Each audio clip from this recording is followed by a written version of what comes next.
ரசிகா. நான் நான் உங்களுக்கு ஒரு கதை சொல்லட்டுமா? கதை பெயர் சோளக்காட்டு பொம்மை. வாங்க பார்க்கலாம்.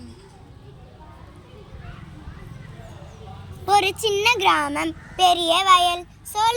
சோளம் வளர்ந்து இருந்தது. காக்கா குருவி சோளம் சாப்பிட வரும். ஒரு சோளக்காட்டு பொம்மை இருந்தது. முட்டைக்கண், பானை தலை, பழைய வெள்ளை சட்டை, கருப்பு பேண்ட், காற்றில் ஆடும்.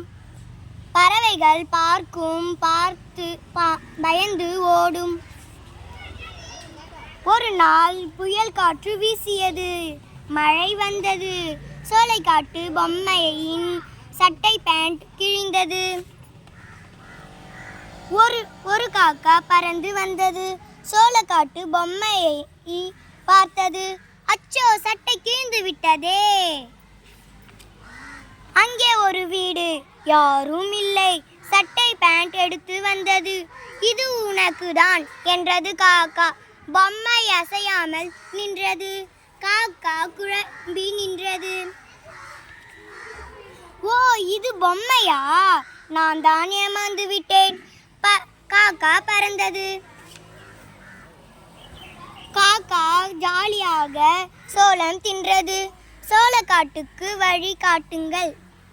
தேங்க்யூ.